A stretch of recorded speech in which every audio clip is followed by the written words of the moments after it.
An article on the Mayo Clinic's website says, research has shown that women with infertility have the same levels of anxiety and depression as do women with cancer, heart disease, and HIV. Many societies do not understand that infertility is a disease, so couples get blamed for their condition. But Cathy and Kirk Burningham have come to rely on words President Henry B. Eyring says his mother shared with him. If you are on the right path, it will always be uphill. While the Burninghams would love nothing more than to welcome children into their home, they know that infertility is no one's fault, but rather an opportunity to trust God more fully. Cathy Burningham grew up in Los Angeles, California. She graduated with a degree in sociology from Brigham Young University, Idaho, and currently works in management and accounting for a variety of clients throughout the country. This is All In, an LDS Living podcast where we ask the question, what does it really mean to be all in the gospel of Jesus Christ? I am Morgan Pearson, and I am honored to have my friend Cathy Burningham on the line with me today. Cathy, welcome. Thank you. I'm so happy to be here. Well, I could not be more grateful for your willingness to do this. I'll tell listeners up front. So I met Cathy when I first went to Brigham Young University. Cathy was in my ward. And I remember just like being so impressed by you, Cathy, the person that you are. You have a light about you, and you always have. And then we've just been friends on Facebook for years since then. And I kind of have this like mental list always in my mind of topics that we need to address at some point on this podcast, but I never want to force it. And so I've kind of had infertility has been one that I've been like, at some point we need to do an episode about this, but I want to do it with the right person at the right time. And just last week, I saw Cathy posted on Facebook about her 10-year wedding anniversary. And I started to think about how over those last 10 years, I have noticed here and there just posts from you, Cathy, about infertility and about you and your husband Kirk's journey with that. And all of a sudden it was like, you need to reach out to her. And so here we are. Cathy is willing to go along with my crazy plan. And I'm really, really, really grateful for that. So to start us off, you shared a statistic with me, which is for women between the ages of 15 and 49, 1 in 5, which is 19% of women are unable to get pregnant after 1 year of trying, which is a significant number. To start out, could you tell us a little bit about you and your husband and your experience with fertility, just to give us a little bit of background? Yeah, absolutely. And thanks, Morgan, again for having me. And you are fantastic. So I'm excited for this. So my husband and I, we've been married for about 10 years now. And during that time, we never waited to try to have kids. So we started off the bat. We just, we were both 27. So we were a little bit older, and we're like, you know what, let's just see what happens. And so just a little background on fertility. So normally doctors want you to try for a year, just you and your spouse. And if you can't get pregnant in that year, or in some cases, depending on your age, about 6 months, then they can start these treatments. So there's different treatments. And I do want to say, like, this is my fertility journey, right? I don't want to speak for everyone because everybody kind of has their own story, but this is what we've experienced so far. So we started out with Clomid. Clomid is a type of medication. I have polycystic ovarian syndrome. It's pretty common. PCOS is what it's termed as. And because of that, I don't, like, my cycle is off. I don't have the regular every 28 days cycle. And so Clomid kind of helps you with the timing. It helps with ovulation, things like that. And that didn't work so well for us, clearly, but so from Clomid, we moved on to intrauterine insemination, also known as IUI. And IUI basically is where they take the sperm and they insert it directly into the uterus. So again, everything is timing. In that one, we had injections, things like that. So they're basically just trying to get that, that semen sample as close to, the eggs as possible to fertilize. And so then from IUI, you go to IVF, and IVF is in vitro fertilization. And I think that's one that most people have heard of, is IVF. And what that is basically they surgically remove an egg from your ovary and they take the sperm and they basically fertilize outside of the body. So that's what in vitro fertilization is. And then you create embryos. And from that embryo, then they insert it in the uterus at a specific time and like the perfect location. So it kind of gives you the maximum opportunity for that embryo to grow into a baby. So that's kind of the background on that. So those are the things that we've done. We did Clomid. We've done, I believe, 4 or 5 rounds of IUI, and we've done 4 rounds of IVF. So we've done quite a bit of these fertility treatments. But yeah, that's kind of been our experience. And I've had, I want to say 5 surgeries. And that's not super normal. I've had ectopic pregnancies and other things, so that's part of it. But that's essentially like what our last 10 years have been in a nutshell. When you say ectopic pregnancy, what does that mean? So ectopic pregnancy, it's where the baby is growing outside of the uterus. Okay. So in my case, it was growing in the fallopian tubes, and that happened more than once for me, actually. So it is kind of a scary thing. So that's what an ectopic pregnancy is. Okay. So I will admit, Cathy, that prior to you and I speaking, I know that this is like a heart-wrenching process. I understand why that would be, but I don't think I fully realized the extent to which the fertility process can consume someone's life. So tell me a little bit about what it is about this process that just makes it all-consuming across the board. So I feel like fertility kind of takes over everything a little bit, or it can at least. It's really expensive, so it hits your finances. It can really hit your intimacy. That's a big one, right? Like your emotions are high. Hormones are kind of all over the place. I've told a couple of my friends, I'm like, I feel like when you're going through this treatment, it's already hard, but it's almost like you're at that time of the month times 10, right? With like all the hormones that they're injecting into you. So it is hard, but they give you this calendar, especially for IVF. And I mean, they tell you when to start medication, when to stop a medication, when to do your vitamins, when to start an injection, when to stop an injection, when to start another injection. I've had up to 3 or 4 injections in one day. And it can affect your health. So like, I remember one time, one of the treatments wasn't working. They gave me another medication. I guess I didn't eat enough. I threw up like 4 times that night. So it can be very, very consuming. Your emotions, I think, and this is something. It's a roller coaster. It is a roller coaster. I mean, you can feel discouraged, right? You can feel disappointed, depressed, hopeful. So lots of emotions kind of go into play with fertility. So it can really take a toll. Time-wise, you have all of these doctor's appointments. When I was doing IUI, due to my polycystic ovarian syndrome, they would have me come in every day or every other day to make sure that I wasn't overstimulating, is what it's called. So like they're stimulating the eggs so that you have the best chance to fertilize, essentially. And so they want to make sure that it doesn't overstimulate. They don't pop. I've had friends that end up in the emergency room because they overstimulated. So it's just a really, really intense process. And I don't say this to scare people off by any means, but I do say this just so that you are aware to anyone that is going through this or, is thinking about it. Like it doesn't consume a lot of your time and energy. Yeah. Well, and it makes complete sense why it would.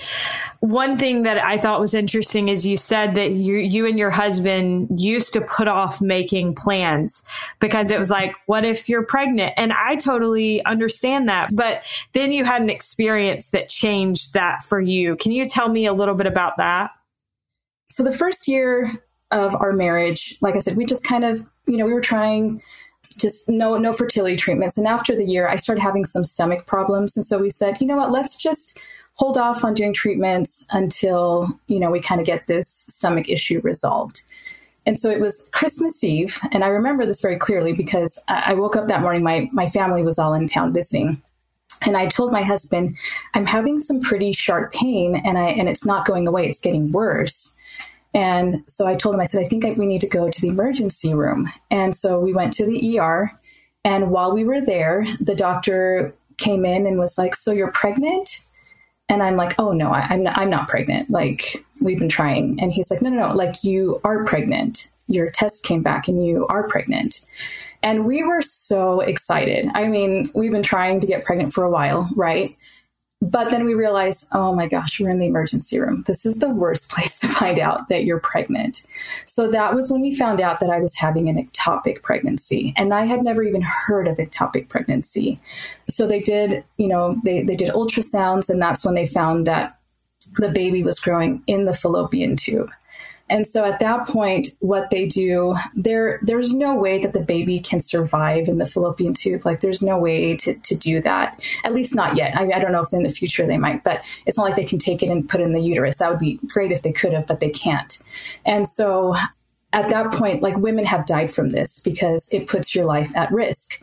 And so they gave me a type of medication. It was an injection. It's called methotrexate. I believe it's a type of chemo drug.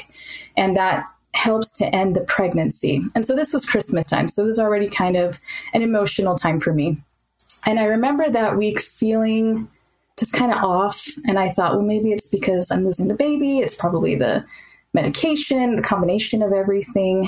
And then on New Year's morning, I went to the bathroom, and I think I was going to take a shower. I don't remember the specifics, but I couldn't see anything. Everything went black. And I told my husband that everything was black. And the next thing I knew, I was being rushed to the emergency room. I had passed out. And so the methotrexate didn't work. The baby was continuing to grow, because what they do to see if it's working essentially is they're called HCG levels. And those are the levels that kind of tell you what stage in pregnancy you are, how things are progressing, things like that. And so they want to get those HCG levels to 0 or negative, like, as quickly as possible. And so I was going in every day to get my blood drawn, and I was at like 5. So it was supposedly working, but apparently the baby was growing anyway. And so they had to do an emergency surgery. And my husband and I, after that, my husband was like, we are no longer putting things off. Like, because what if I died, right? I could have died. It was a pretty traumatic experience. And so we went from, what if I get pregnant, like not planning things, to, well, we can just change things if I get pregnant, like, let's live life. Let's enjoy each other. We don't have to put off our life because we're trying to have a baby. And so it really changed our focus, and it made things so much better, because all of a sudden, fertility wasn't kind of running our lives. We were enjoying our lives together, and hopeful for an addition to our family, right? And so that really changed our perspective on things. Well, I love that, because I had a Relief Society lesson years ago in a YSA ward where somebody talked about like how we often wait for something to happen to us. And so her example was, as a single adult, it's like, well, I'm not going to decorate my house for holidays because I'll do that when I'm married. And then she was like, you don't have to wait to decorate your house until you're married. And so I think there are so many things where it's like, well, someday I'll do this. And it's like, well, there are things that you can start doing now, and you don't actually have to wait for life to happen to you. But I understand that that's hard when you're trying to time something and all of that. Another thing, Cathy, that I've heard multiple people express, women, is that they felt like less of a woman when they were unable to get pregnant, or that they felt like they were letting people down. And I think there are, like, you can feel like you're letting your husband down, or you're letting your parents down, or, whoever. How have you combated those feelings, and how has your husband helped you recognize that you aren't letting anyone down? So I've totally felt that way. And I don't think I completely recognized that I was feeling that at times. But when I met my husband, he wanted 10 kids. And I remember his sister was like joking with me, just so you know, Kirk wants 10 kids. And I was like, yeah, that's not going to happen, especially since we were 27, right? But I'm like, I'd love to have kids. Like, maybe we could have 4, 3, whatever, And I mean, this is before we were married and really understood, the extent of what we were going to kind of go through. And we even then actually thought about adoption, which is kind of a cool thing. But nonetheless, I remember like he wanted 10 kids. And at one point, I think I was just having a really off day. And I think I told him, like, I feel like I'm not fulfilling my purpose as a woman, because we grow up in the church. Family is the focus. And I think that is absolutely wonderful. And that should always be the focus, right? But for women, I think we grow up with this divine calling of motherhood and of being a wife. And when all of a sudden you're trying to do your best to fulfill this calling and you can't, you feel like you're letting your spouse down, like you're almost letting the Lord down, or maybe, maybe he's not trusting you enough. And so I remember like having all these emotions, and my husband, he's just fantastic. And I apologize if I get a little emotional because this is an emotional topic. But I was feeling all of this, and he sat down with me and he said, "You are enough for me." And this is a man that wanted 10 kids, who loves kids. And he said, "You are enough for me. I love you. And if we don't have children, I will be happy." And that made me feel so relieved. But on top of that, he said, "If we live our covenants, we will have children for eternity. So don't even worry about it. We will have children forever." And it completely changed my focus of everything. I mean, why are we on this earth? To become like our heavenly parents, right? To become, to have eternal families. And I was so close-minded that, oh my gosh, I'm going to be however old so soon. I only have this much time left to have kids, or whatever it is. But in the eternal perspective, this is such a short time. And so I'm so grateful for my husband, for not only letting me know that I wasn't letting him down, but that I was enough. And he reminded me, I've had callings with young women in Relief Society, and we're mothers in so many different ways. I don't think Heavenly Father would send women here. I know women that haven't gotten married, that haven't had children, and I don't think they're any less of a woman, any less of a mother because they can't bear children. And so I think there are so many opportunities for us to help with nieces and nephews, or in primary, or young women, or even other women that we're working with. I think motherhood is so much more broad than just bearing children. And so I was so grateful to my husband. I'm so grateful to this day because we still don't have kids, but we're so much happier. And we have such a different perspective on eternity, on our covenants, on trusting the Lord. And so that's kind of been my experience with those feelings. But I definitely did feel that for a long time. And I think every once in a while, those thoughts start to creep in, right? But that's where you go to the Lord every day and you read your scriptures and just kind of remind yourself to not allow those thoughts to really creep in anymore.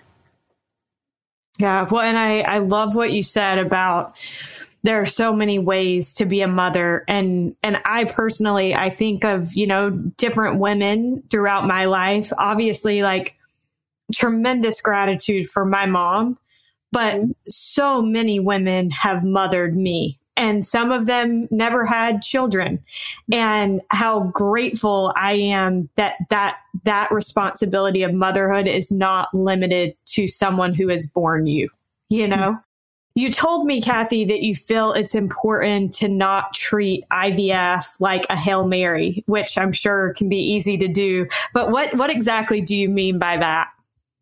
So kind of going back to the whole like timing and, feeling inadequate.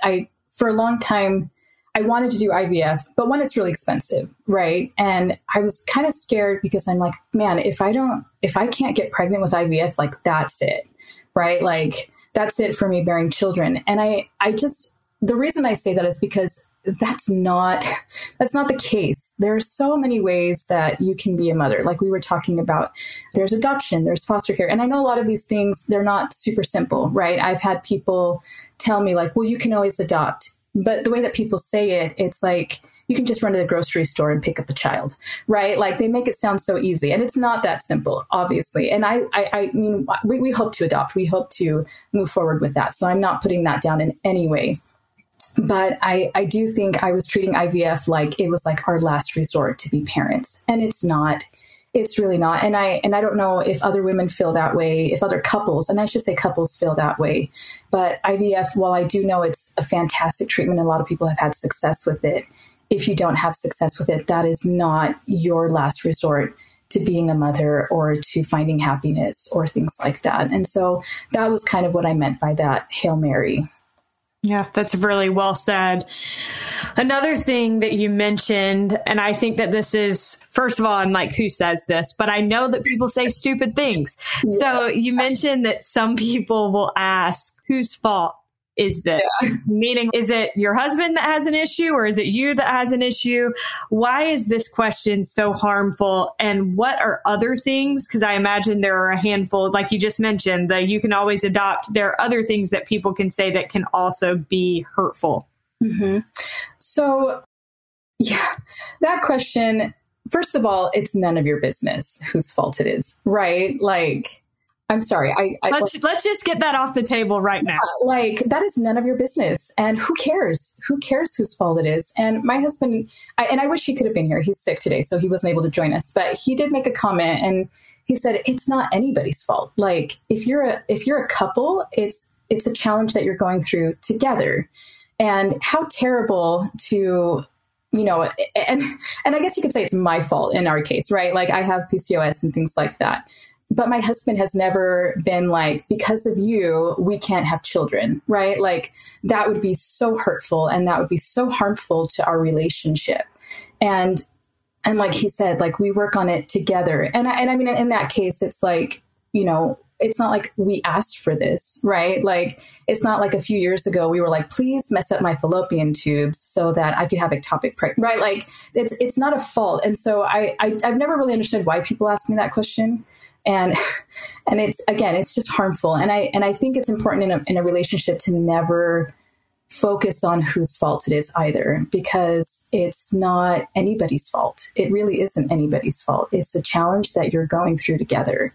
And so, yeah, so thank you for that. But some other things that I've heard, I mean, I feel like I've heard it all, but one of them is when it's a very valid question to ask, do you have children, right? Like, that's a very valid question. Like, it's normal in the church, if you meet a couple, like, oh, do you have any kids? And for the most part, my husband and I would just say not yet. And people get it. I mean, 1 in 5 women are struggling with infertility, right? And I think the statistic is like 1 in 4 have struggled with miscarriages or things like that. And so I would say if someone says no or not yet, just leave it there. But I've often had people push and, well, why haven't you had children yet? And what struggles do you have? And the follow-up question, whose fault it is and things like that. And I've even had somebody that I just met.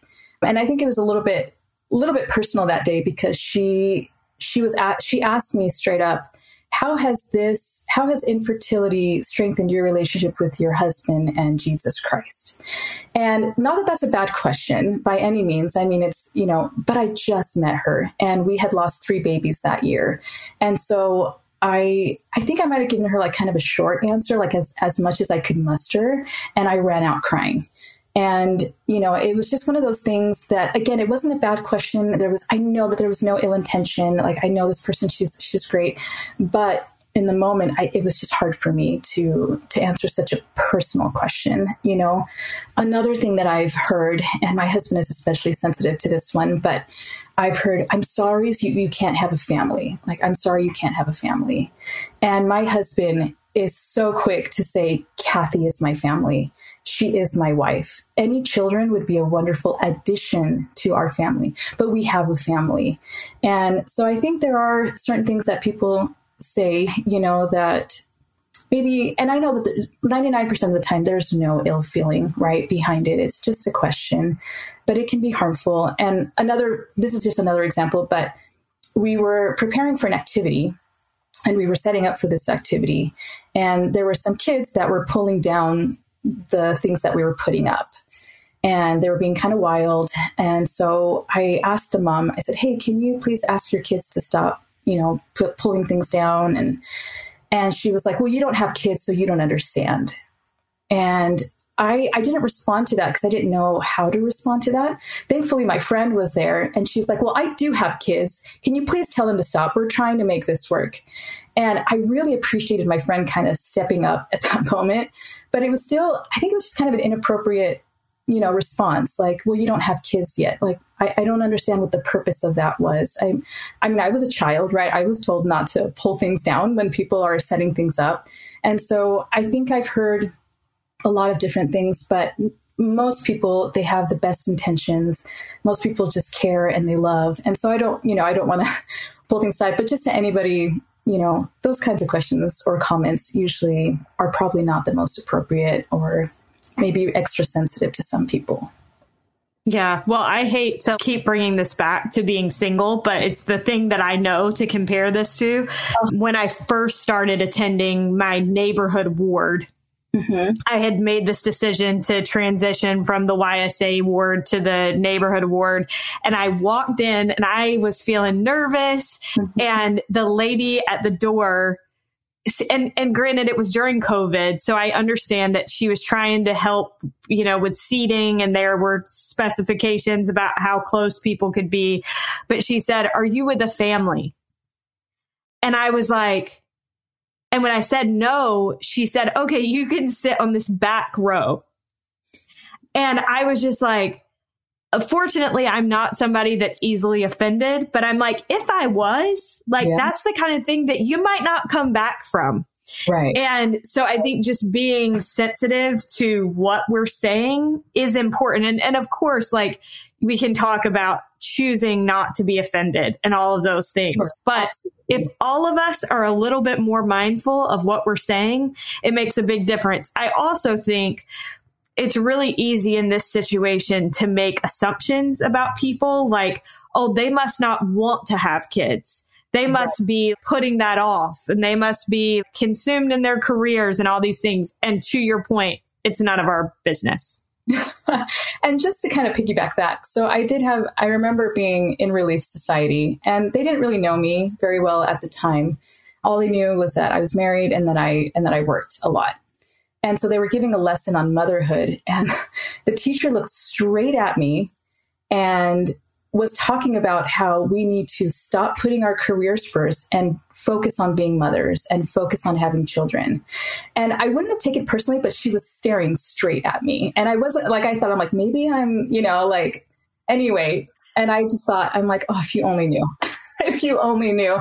But I didn't say anything, and it was okay. And later on, she came to find out that we've been trying and things like that. But it was just kind of a funny thing where I'm like, oh, okay, you think that I don't care about kids and I'm just putting my career first. And really, even if I was, you don't need to do that.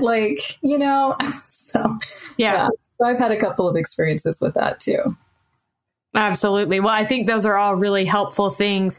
In that same vein, what would you say have been the most helpful? You mentioned that example of your friend kind of stepping up, but what are examples of helpful approaches from those around you in being a friend during a time like this or an experience like this?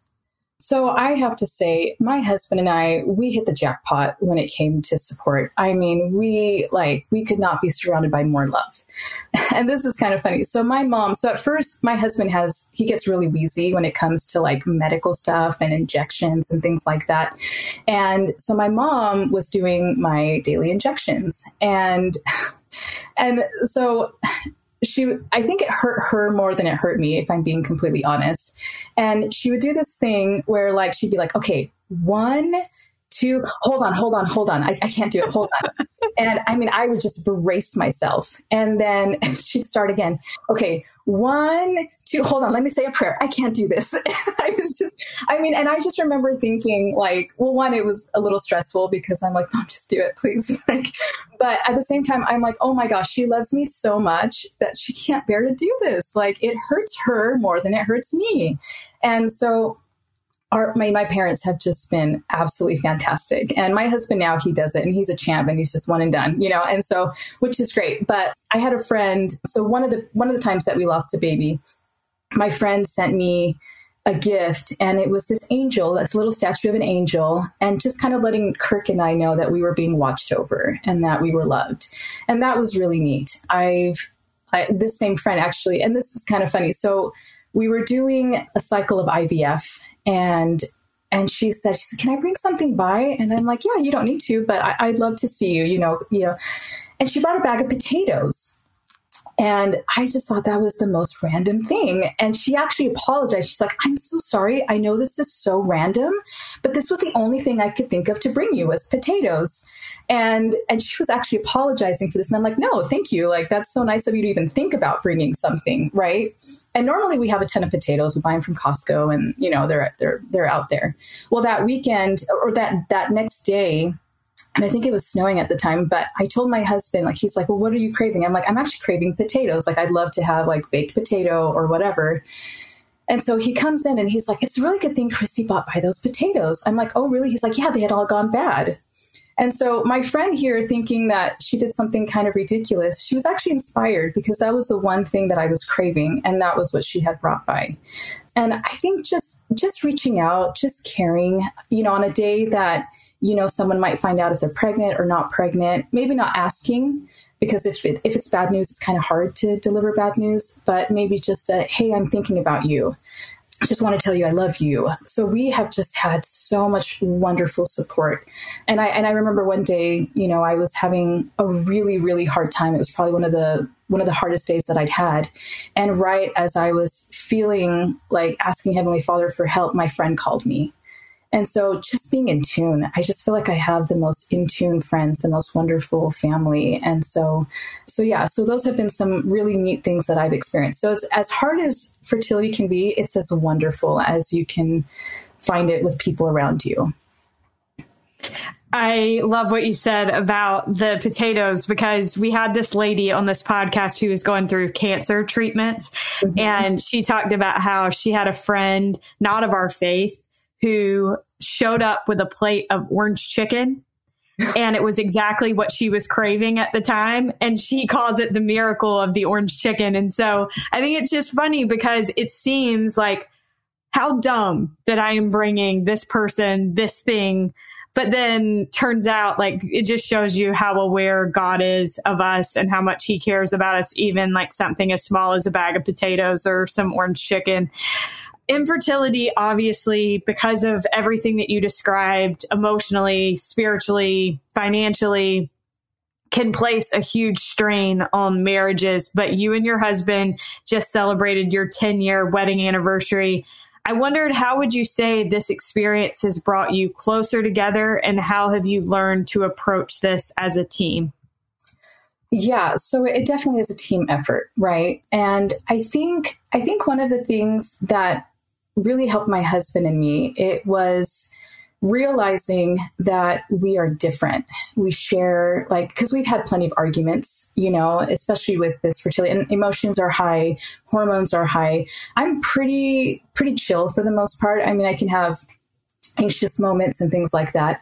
And so when I started on these hormones, my husband was like so surprised, like, what is going on? You know, like, why are you crying all of a sudden? Like, why are you so mad at me all of a sudden? And I didn't even know, but I mean, it was the hormones. And so I think a friend of mine had suggested, if you ever find yourself arguing or having a hard time in your marriage, go to therapy early, because it can give you a perspective from a trained professional that can kind of help you guide through this. And I think for me, I thought maybe he wasn't as invested or wasn't as interested in the treatments that we were doing. And I mean, it's kind of one of those things. So for women, I mean, we're prodded, we're poked, right? Surgeries, like, it is just physically intense. Whereas the male, he kind of just gives a sample, and it's so much more simple for him, right? And so for me, I thought maybe he just wasn't as interested. But when we went to therapy, I remember the therapist was like, so are you guys considering divorce? And we're like, oh, no, like, not even close to that. And he's like, really? And we're like, no. And he was like, oh, okay. And I'm like, we just keep getting into the same fight, and we just need some help. And sure enough, we both said our part. And once the therapist kind of explained what we were talking about, or, you know, try to kind of help us with what we were feeling, I was like, oh, that's what you've been saying? Like, that's what you've been feeling? And same thing, vice versa. And so it really helped us. So I think it's really good to be purposeful in what you do, because, like, it really can mess, like I said, with your finances, with your intimacy, right? Couples already struggle with intimacy. I think that's kind of a common one. And so when you put in that you have to do it at certain times. Like you have to be intimate at certain times and not at other times and things like that. It's just homework. Like it's not fun. It's not helpful. And so I think being purposeful, like I said, we no longer lived in this, what if I get pregnant? So we traveled. We really enjoyed traveling. We really enjoyed, even just turning off our phones and turning off everything and just laying down and watching a movie together. And so I think it's really important to do that. And on top of that, I think it's so essential to involve Heavenly Father in every aspect of this process, because I've known of couples that have gotten divorces due to this fertility treatment. And in our particular case, it's made us stronger. It's brought us closer together. And I think it's because we involved the Lord in it. We would ask him for help when we were arguing. We would ask him for help when we were feeling sad, when we were feeling fearful, to help us to be guided, to help us with our intimacy, with everything. And so it really has been a blessing for us. We've kind of turned it to the Lord. And I think that's why it's made us stronger. And my husband, he's my favorite person. I love being around him. He's my best friend. He's just great. And so I'm really grateful that this has not torn us apart, but brought us together. And then again, having that perspective that my husband has, having children will be a wonderful addition to our family. Right. And so we want to be happy as a couple and we want to enjoy being a couple, because when we do have children, they're going to get married and they're going to have their spouses for eternity. I'm going to be with my spouse for eternity. And I like my spouse and I want to continue to like my spouse. So I think it's really important to be purposeful in reconnecting, in enjoying each other.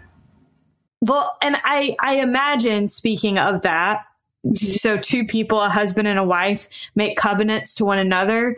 And I imagine that covenants have played a part in this. And I wondered, how have you seen the power of your temple covenants, and how has the Lord become a bigger part of your marriage as a result of this experience?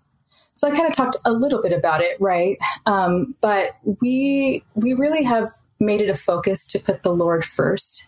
I remember pre-pandemic, and this had a lot to do with my mom. My mom worked at the temple. And so we would go with her and we would go every week to the temple. And that was absolutely wonderful. No matter how things, how hard things were, or how we lived in Los Angeles, so how crazy the commotion would be.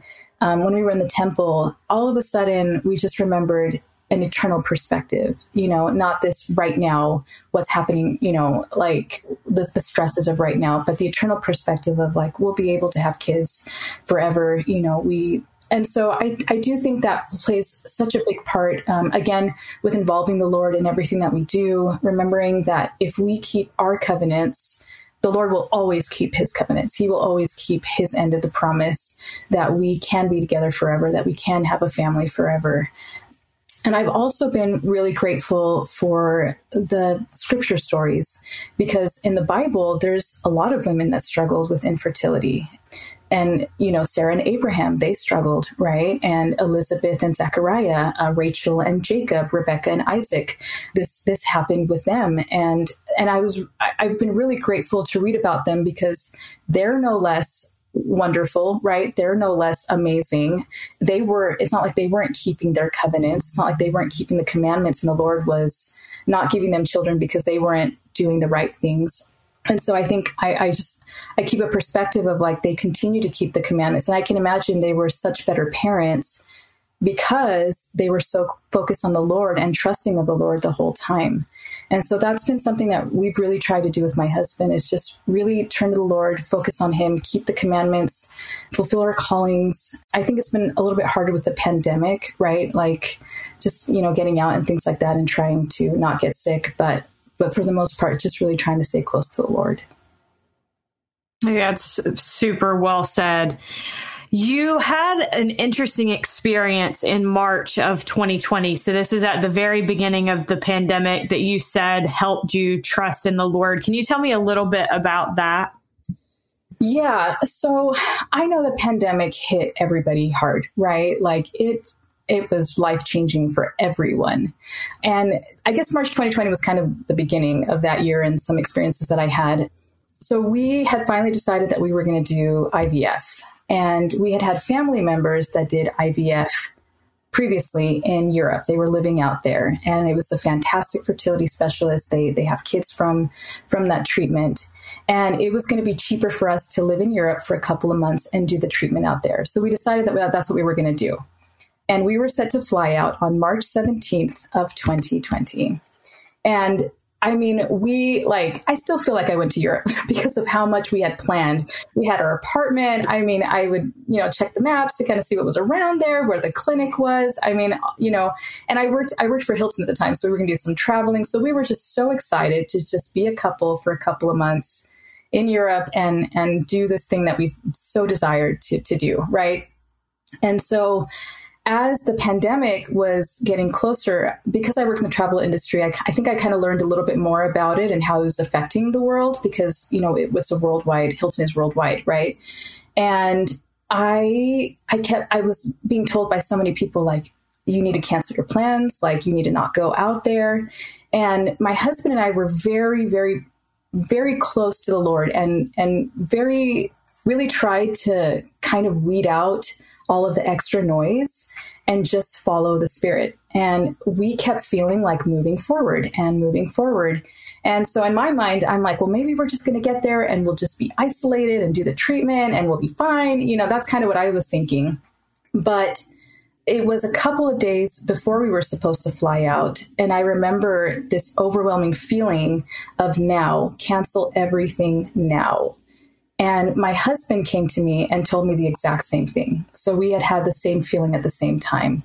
And come to find out that if we had canceled it even a day or two before, we probably wouldn't have gotten our money back, or it would have been a lot harder to, because at that point, the pandemic was so far in that they gave us our money back, they gave us our credit, whatever it was. And it was really neat because I mean, that, we had invested so much time and money into this. And so the Lord was so kind to help us in this cancellation of everything. And I remember at the time I was devastated because I was so excited to move forward with this treatment. And I remember my husband and I, and Elder Bednar gave a talk in October of 2020, and he talked about how the Lord essentially gives us tests, right? Like he proves us to see how we'll react. And at the time, I remember really praying with my husband and being impressed by him and feeling myself that we just said, Heavenly Father, we trust in thee. We trust 100% that you knew this would happen. Like, this is not a surprise, right? And we needed to have that experience. And so I'm really grateful for that.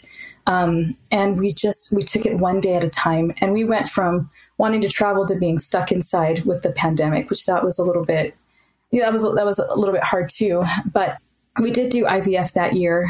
We were able to have embryos, which is a huge blessing. And that year I had another ectopic pregnancy. And to anyone that was sick, that was in the hospital, anyone that struggled during that time with the pandemic, I really feel for them, because when I was having the ectopic pregnancy, the previous ectopic pregnancy, my husband was with me, my family could come in, like I wasn't alone.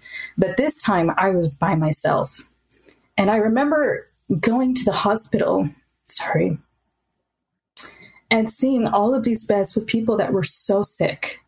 And I was just put in this area with just two curtains next to me and feeling so alone. And my husband, he stayed actually in the parking lot the whole time. And I remember praying to Heavenly Father and wanting to leave because I didn't want to be by myself. It was so hard to go through another ectopic pregnancy and to go through it during a pandemic, and afraid of catching COVID, afraid of, starting this treatment again of methotrexate or whatever it was. And just having this overwhelming feeling that I wasn't alone. And I just remember Heavenly Father just giving me this overwhelming feeling that everything was going to be okay. This was, again, a part of His plan for us. And I'm really grateful for that, because I feel like I've never felt so close to the Lord and my husband as we did during that time.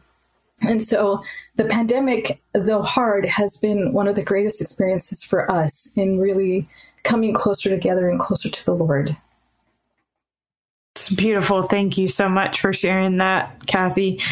What would be your parting word of advice to couples? Because I imagine if this is like other episodes, I imagine that there will be people that will be sent this over text message, or a friend will mention it and they will be listening to this for the very first time because they also are dealing with infertility. What would be your parting word of advice to those couples?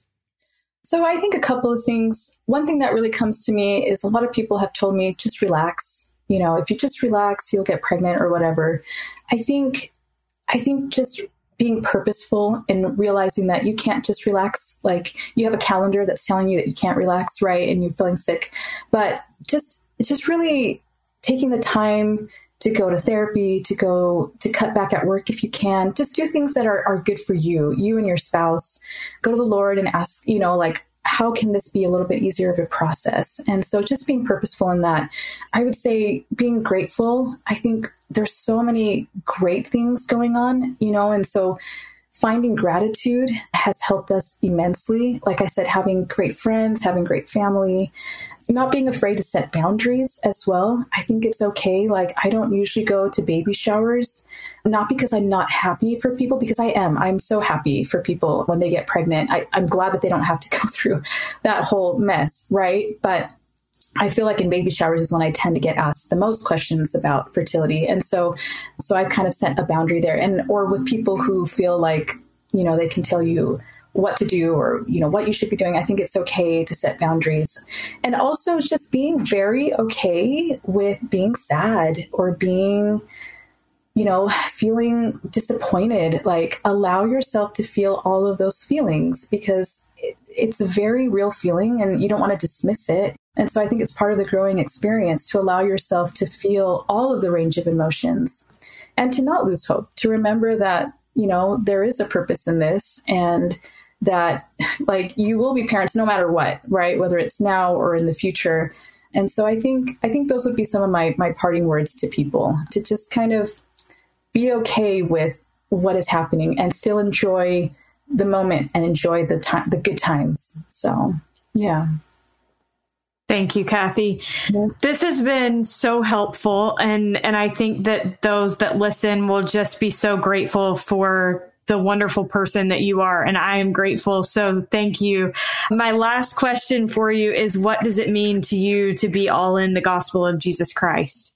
So, it's heart, mind, and strength, right? It's just kind of giving your will to the Lord. But I think for me, what has really helped me to know and desire to be all in is to really trust Heavenly Father. I think in those moments where I have the tendency to maybe want to question and it's okay to ask questions like, I wonder why this is happening. Like, what can I learn from this? Right? Like, that's okay. But not questioning the Lord. Like, why did you do this to me? Or why did you allow me to feel that? Or why, so I really think it's trusting the Lord and knowing that He is in every aspect of this and that He is with us. And so I think for me, being all in is really trying to give my will to the Lord and trusting Him and moving forward with what He wants for us. Thank you so much, Cathy. It's been wonderful chatting with you, and I just am so grateful. Thank you, Morgan. We are so grateful to Cathy for sharing her experience on this week's episode. A huge thank you to Derek Campbell of Mix It 6 Studios for his help with this episode. And thank you so much for listening. We'll look forward to being with you again next week.